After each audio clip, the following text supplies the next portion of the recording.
Hello traders, Nick Shaheen here looking at AMC. I will brace for impact. The fans of AMC are incredibly passionate, and some of them are pretty rude too. So if you have sensitive skin, do not opine on AMC's stock. You will get all kinds of hate.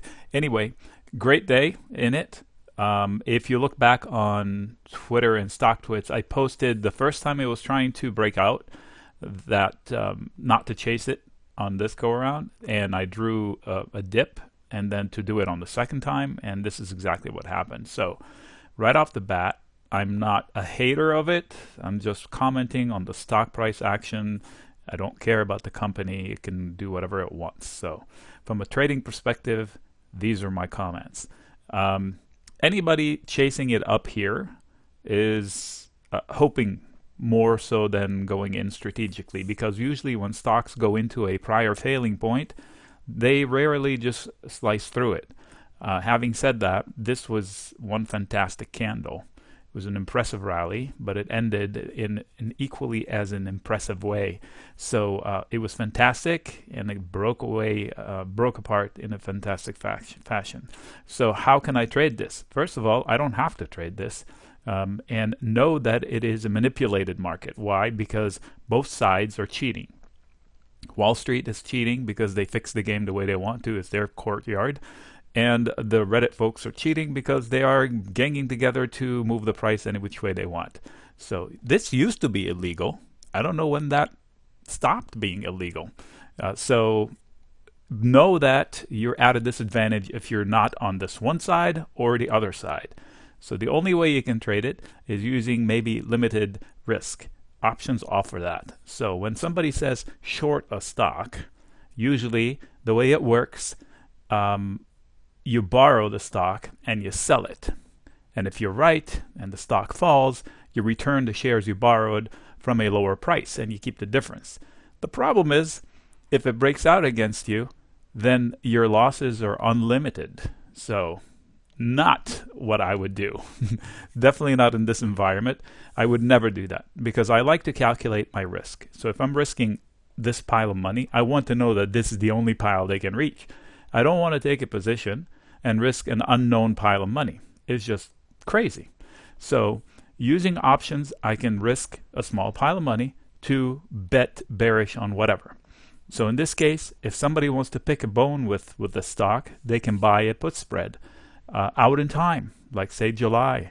And this would be a gentle way of saying betting against the price action. You're not wanting the stock to crash and collapse and company go bankrupt or anything. You're just betting on the price action. Just like they're betting on the upside, you would be betting on the downside. It can be done by selling calls, but that's as equally as dangerous as shorting the stock outright, because that's effectively what you're doing when you sell a naked call. I could limit it by selling a call spread. Therefore, I have a finite amount of money I could lose and nothing more. But selling a naked call on a stock you don't own, just as dangerous, especially in this environment. All right, so let's get a little bit smarter at this. So if I go to a weekly chart to see if I want to see what's left, that's what it is. So if I'm on a daily chart, I don't have enough information. I have this one candle, but there must be something over here that I don't see. So I need to expand the time frame. And so I go to a weekly candle right away, and I can see it mattered. I'm going to go to a monthly candle. All right, so now we declutter. We don't have like minutia. We're just looking at the big picture. Back to 2013.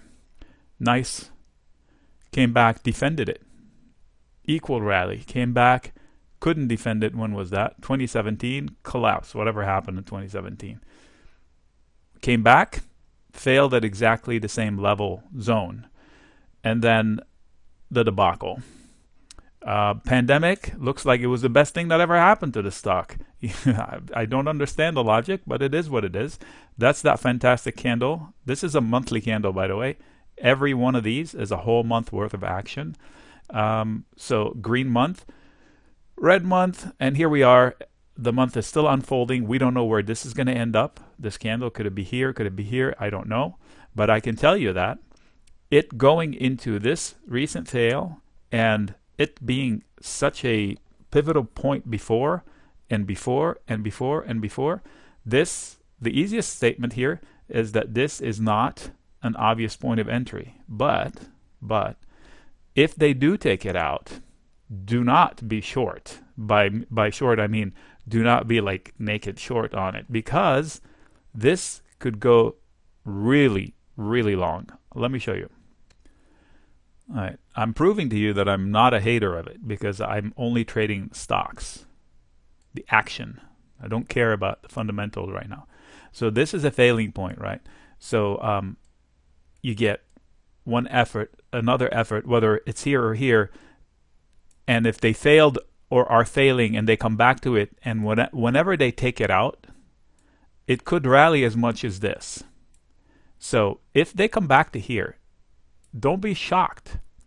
They could do it. They just need a trigger. And the first leg in the trigger is this prior fail. So it all comes down to, whoops, sorry about that.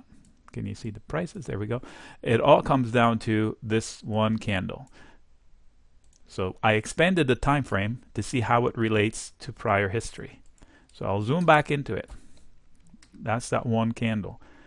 How does it handle this? Maybe even as early as tomorrow. Today is 5/26. So maybe by 5/27 or Friday, we will know what's going to happen with this one. If you force me to take a bet right now, I would buy a put spread or sell a call spread with a tight stop. So meaning if I sold a call spread, if it goes above that candle, the assumption was wrong, I should get out. Then and actually flip it. So if I sold a call spread, I will turn it to bullish by buying more of the legs that's long. So then I would want it to run and run deep. So basically turning it into some sort of a back spread.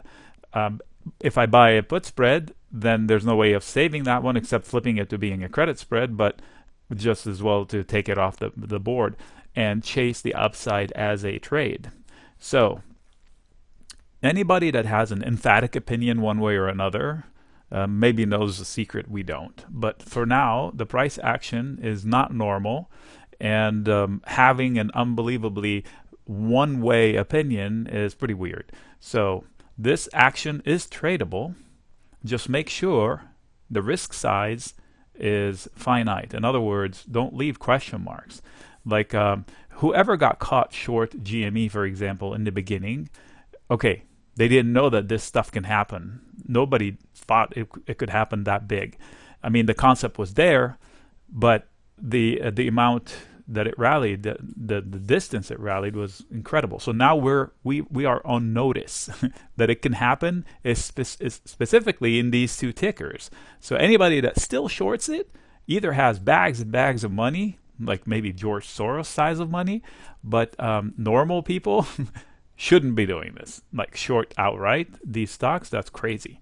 You can bet negative on it by using options. A debit put spread, you spend $2, $3 on a $10 white spread, that's the maximum you can lose, $3 per contract. So one contract is $300 to make $700 if you're right.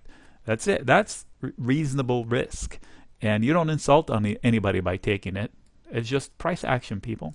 All right, so hopefully that demystifies it. Notice I didn't go anywhere near the fundamentals because that's where it gets ugly with the comments, because then I'm judging the company. This is purely price action on the chart. No judgment on the company. I leave that to somebody else. Nick signing out.